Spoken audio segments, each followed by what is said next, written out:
Good morning, Kahal Kadosh, Shavua Tov Mevorach, Beruchim Habayim to everybody. Today, Monday, the 10th day of Iyar, 25th day of the Omer, May 1st.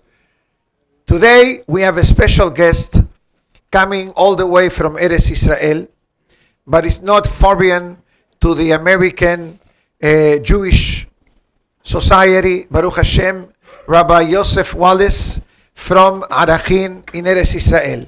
I believe that Arachim earn enough of a Shem Tov, of a great reputation, trying to activate sometimes a dormant segment of Am Israel through the world of Kiruv, through the world of outreach, and reaching the masses that many times standard communities do not have access to.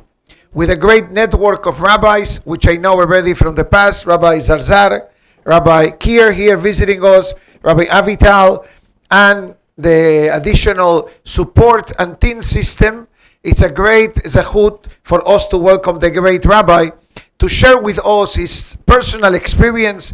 I did have a very brief conversation with a rabbi earlier today. He also wrote a magnificent book, I think, by Art Scroll. I believe the incredible, right? Something to do by Rabbi Nachman Seltzer, I believe. So you see, I did my homework, Rabbi, in advance. Okay. Think, now it came out volume 2. Wow. Okay, from the Bronx to Bnei Brak. Okay, you got to see here the rabbi on the cover with a motorcycle, black hoodie, black helmet, leather jacket. All good. Now you see the end result. Huh?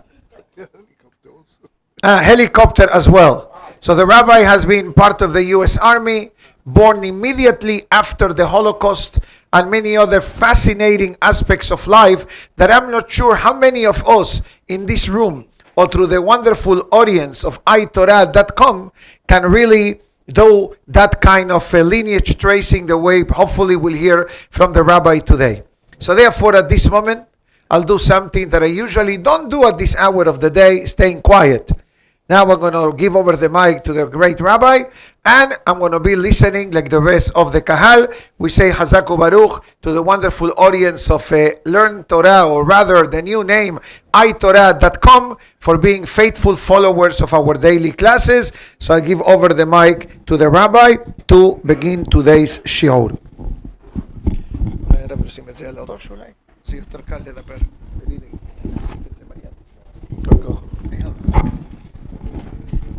Amen.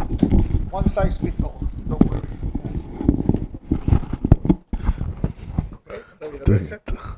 Okay. Good speak.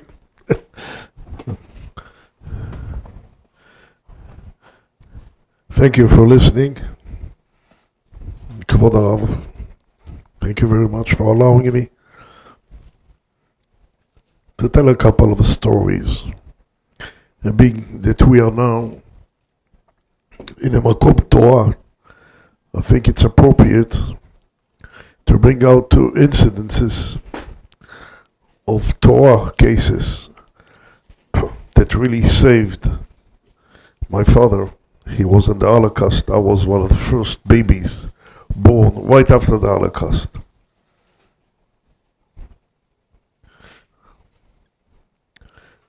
I want to tell you this story that really changed my life, at least.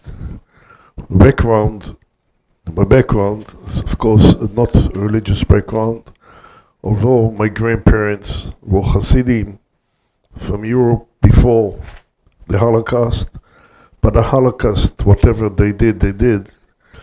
And although my parents survived the Holocaust, I wasn't brought up in a religious atmosphere.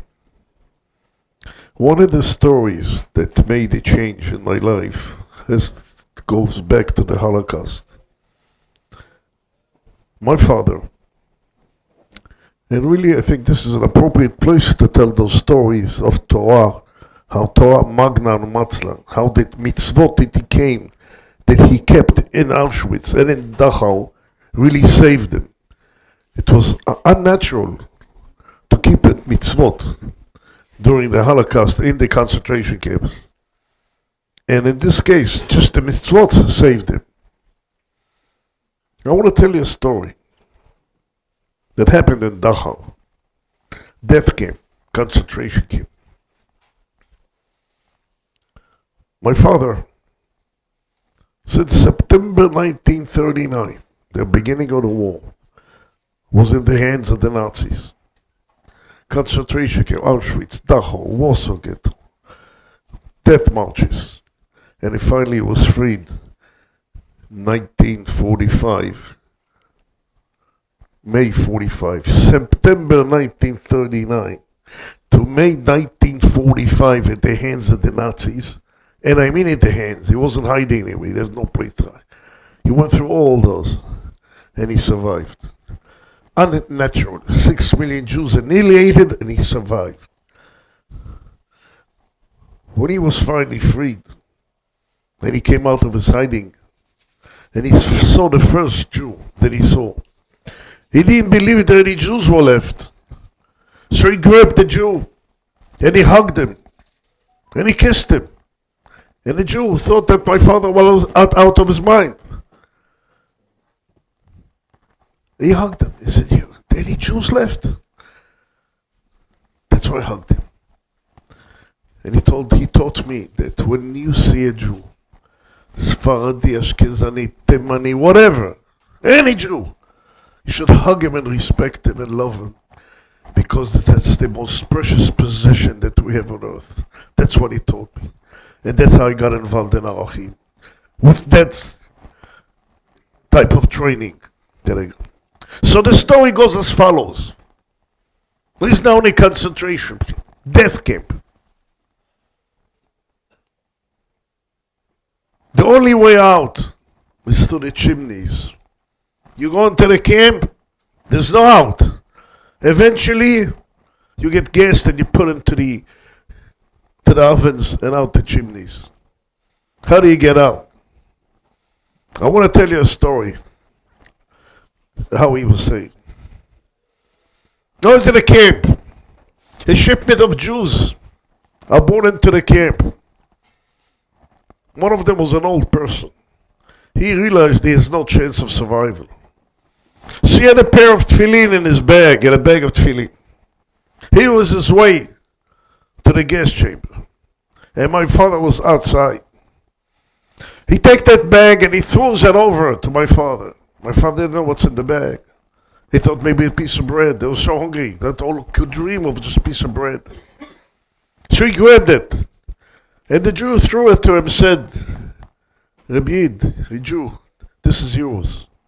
So he grabbed the bag. He didn't know what's inside. Maybe a piece of bread. He opens it up and he sees a pair of tefillin. If you get caught in camp with tefillin, you're dead on the spot. And he had no pockets, no striped clothes. So he took that tefillin and he put it on between his underarm, and he kept his arm close to his body, and he labored during the day, hiding that tefillin. At night they go into the barracks. 1,000 people in the barracks on shelves. You probably saw pictures. Early in the morning, before they call him out for all call, he decided to put those tefillin on. And he stands there in the corner, 1,000 people in the barrack, and he put on that tefillin. When that tefillin was on his body, the guard opens up the gate of the barracks. The German walks in, and he sees a Jew with tefillin on his body. A sight unheard of. Right away, when the Germans saw my father with tefillin on his body, right away, he set up the alarm system. The guards are rushing in. They caught him with tefillin on the body. They was holding him. They told him, stretch out your arm. Did a number tattooed. They had no names, they had numbers tattooed into the arm. What's your number? Stretch out your arm. They take his number. He said, wait, this morning on all call, when we lined it up, they had every morning a roll call counting the Jews to check that nobody escaped. On a roll call, they called out number so-and-so, step out. His number. He steps out. The German head officer says, come over here. Comes close to him. To get on a table, there's a table like this here. stand on the table. Above the table, those are hanging rope. They put the rope around the neck. They kick the table and you fall down. That's the procedure. The German takes the tefillin and he waves it to the Jews. They were lining up. He says, you see this? We caught him using this. And that's his punishment. Death. And this will be your punishment if you ever use these. They put the rope on their neck. The next step, you give it a kick, the table, you fall and you get hanged.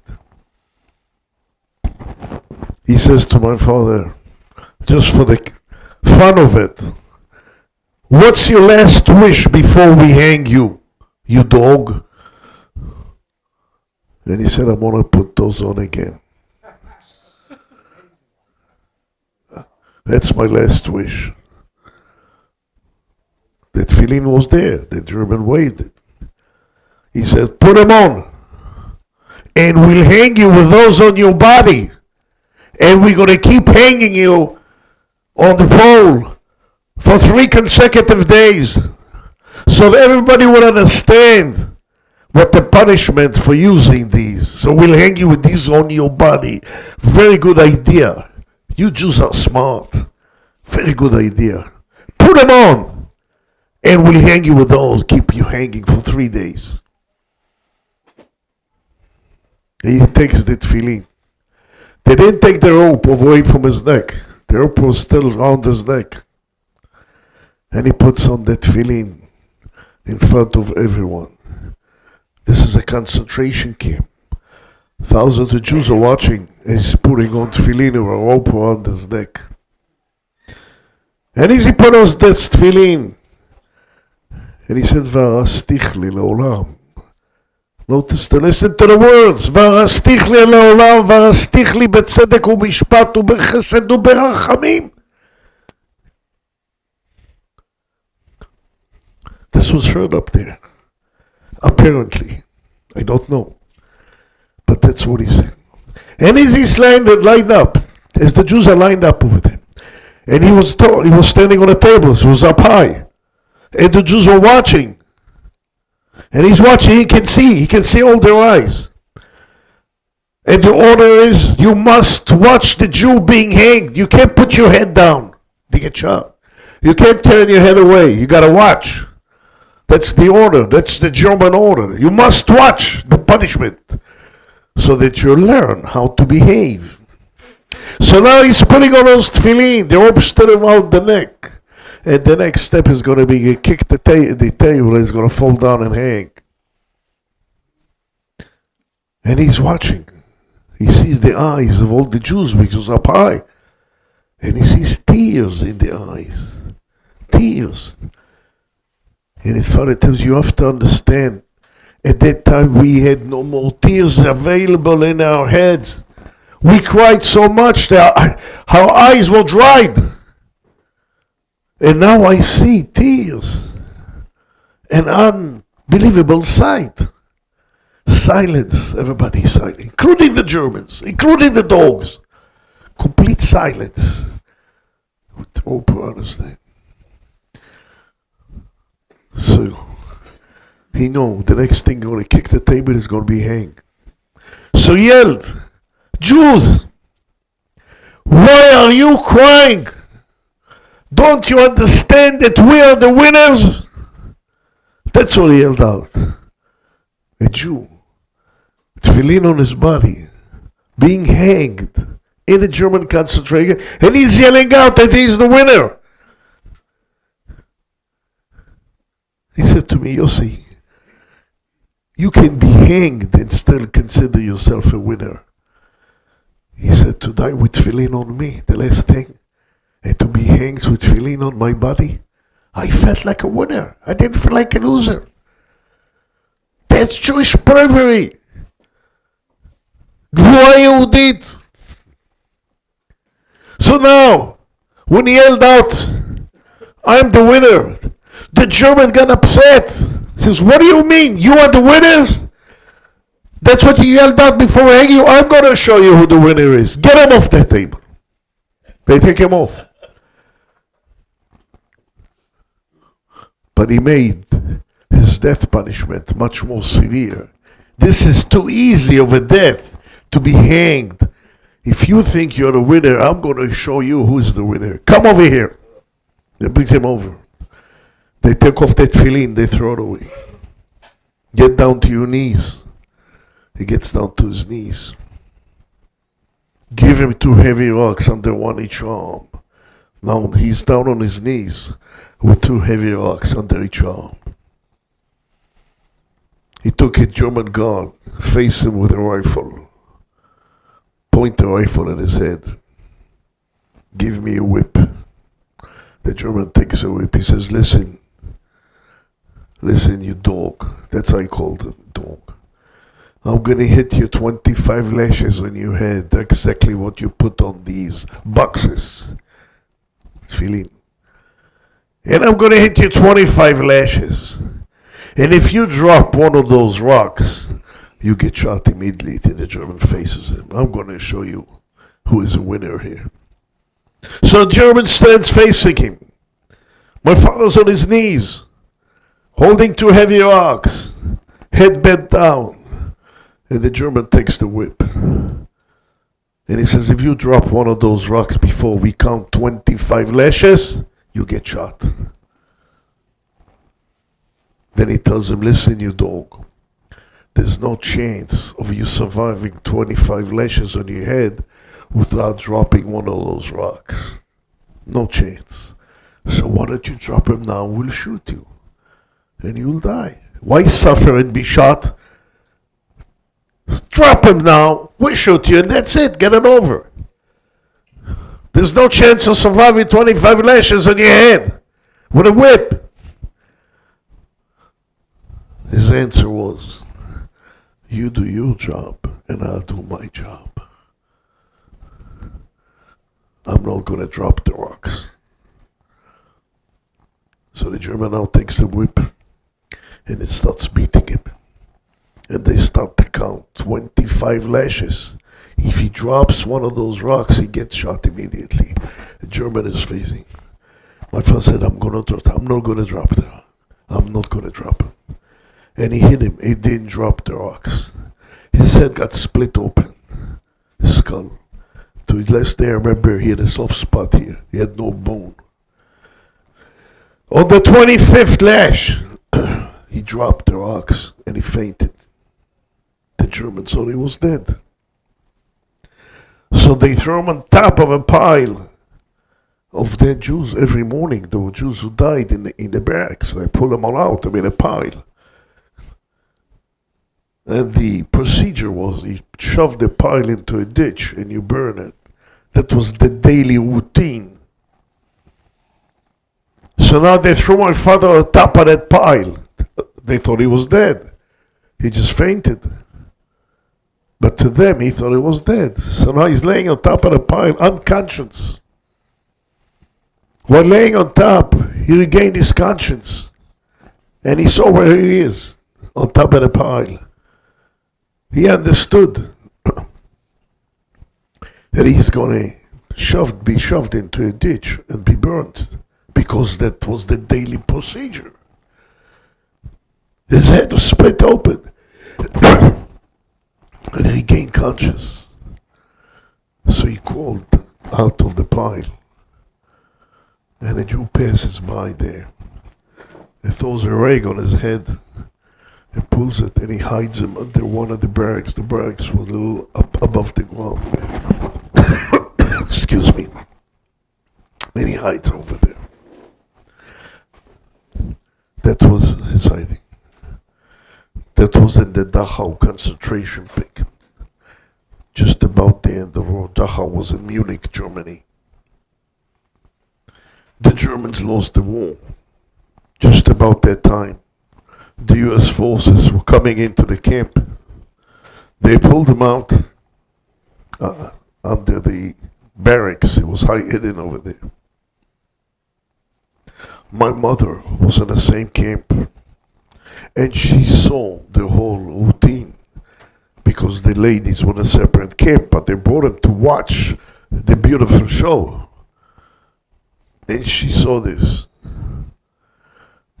My mother was a 17-year-old girl. She was in a camp. She lost all her family. My father lost all his family. And they were freed now. It was a big upheaval over there, big confusion. And she was scared. So she walked over to him. She said to him, I see what the Germans did to you. And I'm afraid I have no place to go. Where would I go after they're free? Where is she going to go? There's no place to go. There's no homes. She said, would you marry me? I saw what they did to you. She understood that it was a special person. She said, would you marry me? He said, why not? One of the Rabbanim that was freed at the same camp was the Admor, the Kloisenberg, the Kloisenberger Rebbe. They walked over to him. Would you marry us?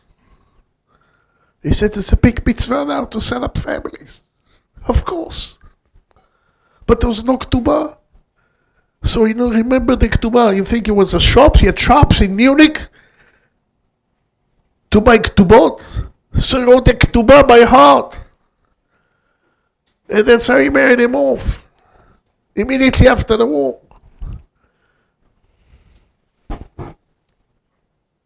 And she got pregnant with me. It's 1945. 44, 45. 45. And when my father saw that my mother was pregnant, he didn't want her to give birth to a baby boy in the blood-soaked land of Germany. So he sent her to Eretz Israel. At that time was Palestine. It was 1945, 46, before the establishment of the state, 48. And he sent her over there. She was afraid to go, but she went. And he arrived there illegally. It was a British mandate. He came in illegally. And I was born in Eretz Israel. And you know what? My father told me that story. I'll tell you what. I went to the first Arachim seminar. I'm not going into the detail why I went. I went. I wanted to find out some of my background. So I went to this. I had not from at all. And after the seminar, I went with my wife. She refused to become full at the seminar. I wanted to become full. So we went over to my father. She was going to complain that her husband is going to make a big change here. I had 3 boys at the time. And she told my father was not religious. Although he went through this whole ordeal, he still was, because after the war, they told me, never ask a question about a Holocaust survivor. Don't ask questions. Whatever they do, never ask why. He wasn't free. And my wife was complaining to my father that I want to become firm. I'm going to change the whole family. So she told my father, tell him not to become firm. Take it easy. And my father told me the story then, because I went to my father. I didn't have tefillin. I didn't have tefillin because I wasn't from. I wasn't religious. But I had tefillin for my bar mitzvah to stored in my parents' home. So I told him, Father, give me that tefillin for my bar mitzvah. And she said to my father, he wants to become from. I went, okay, he's going crazy. Talk him out of it. And then he said that story that I told you now. With such a story, I can take my son to talk him out of putting on tefillin. I want you to know, not only I'm not going to talk him out of putting tefillin, I'm joining him. My father became a Baal Tshuva on the spot. On the spot. He says, Yossi, you and I will make Shabbat together, next Shabbat together. Usually we would drive somewhere in the country. Said, we're going to be together. When my wife heard that, she said, okay, I give up. She changed also. She joined me. And the kids joined me. And her family joined. Her father brother flew all over from LA to convince my wife and I to settle down, not to make that change. He made a change also. So his son flew over to take care of his father. And he ended up in Osamer. The whole family became from. And I joined the group who made the seminar for me. That was the first Arachim seminar 4 years ago. That's why I joined them. So that's my story in short. The point of the story is, he made the mitzvah, put on tefillin, Hashem paid him back. It saved him and his son and the whole family make a change. So that's one story, Kvod Harav. I'm speechless. We hear about the Holocaust, we hear about stories of survival, but I'm not sure that any of us here had really had this close encounter to really what actually transpired during the Holocaust, besides the global information. But now we hear it from the front line. So, but I want to tell another short story. If we have time, Kvod Harav. For you, we'll make it time. For me. No, it's important that people should hear that. 100%. Torah, Magna, Umatzla. 100%. I want to tell you a story. How old was your father when this happened? He was taken to the concentration camps at 19-year-old. And he was there for 6 years. Nobody survived 6 years in a concentration camps. Nobody. I want to tell you another story that happened to him in the camp. Auschwitz. He was in Auschwitz. That was in Dachau I saw before. This is Auschwitz. In Auschwitz, that chimneys where they burned the Jews. You come into the camp, there's no out. You only go in, there's no out. Eventually you get into these ovens and out the chimneys. Now he's in camp. He knows eventually he's going to come out of the chimney just like everybody else. And the story goes as follows. After the Warsaw Uprising, they had to clean up the ghetto. The whole ghetto was destroyed. So they had to clear up the ghetto. So they said they'll take slaves out of Auschwitz to Warsaw to clean up the ghetto after the uprising. It was a mess. And what Jews were hiding in underground. Sewage system. So the order comes out when there was a lineup. Every morning there are these lineups. All Jews of Greek background should take one step forward in order to send them to Warsaw. Why Greeks? They were afraid to send Jews of Polish background, so they would have a way to communicate with the locals and maybe do some upheavals. So the Greeks, Sfaradim, they had nothing to do with the Polish. Sfaradim. My uncle was there. My uncle was there. What? Your uncle was there. All Jews of Greek background should take one step forward. My father didn't know why. They didn't tell you why. They take a step forward. Could be a trick. Maybe take a step forward and send right to the gas chambers. So he took a step forward. Maybe there's a chance of getting out of this Auschwitz. So he stands there. Now, the Nazi officer surveys, wants to see who are those who took a step forward. And he looks at them, they were Greek Jews. Darker. He comes close to my father, he says, you're not a Greek. My father's a Polish Jew. He didn't look like the Greeks. He said, you're not a Greek. No, you gotta give a definite answer. You can't say I have a cousin and an aunt or my grandparents. Greek, yes or no? So he said, I am a Greek. The German looks at him and says, speak Greek. My father knows no Greek. What is he going to do now? But as a youngster, when he was in yeshiva, they didn't have enough books in yeshivas at that time, not like today. So they learned pages of Gemara by heart so they can learn Chavruta. And some of these pages were in Aramaic. The Gemara is in Aramaic. And my father then, he knew many pages by heart in Aramaic. And Aramaic has the same connotation. It sounds very similar to the Greek. Because he heard the Greeks speak with each other, and it sounded very similar to the Aramaic. So he decided to recite by heart of page of Gemara in Aramaic. How he stands there facing the German, because the German said, speak Greek. Father knows no Greek. So he decided to recite a page of Gemara in Aramaic. Maybe he'll buy it. The German now is listening. And he's suspicious.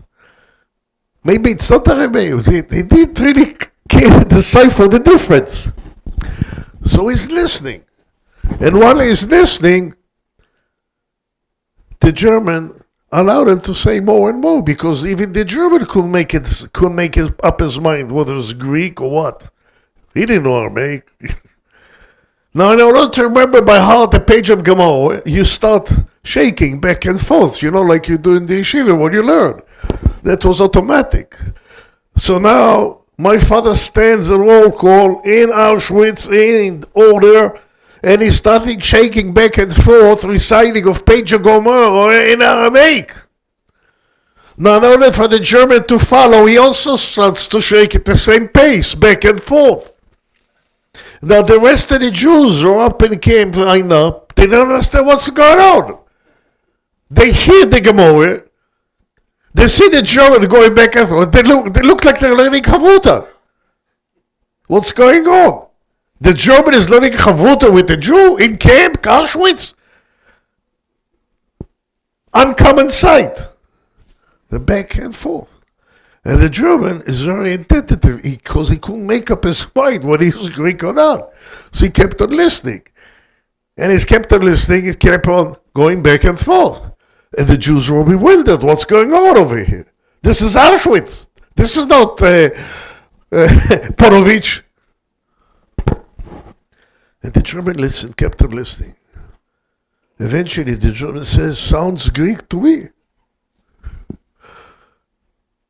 And that's how my father got out of Auschwitz.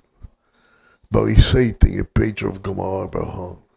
Torah, Magna, and Matzlah, classically speaking. This is Torah, and that's how he was saved. Torah, Magna, or Matzlah. Torah, it saves, protects and saves. Magna and Matzlah. Translate. Nachon. And that's how my father got out of Auschwitz. And that's how he was born. And that's how the Arachim set up. תורה מה גאומץ. תודה רבה, כבוד הרב.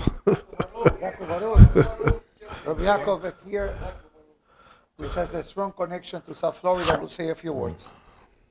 Just very briefly, here in Florida, we're going to have a seminar in September, B'ezrat Hashem.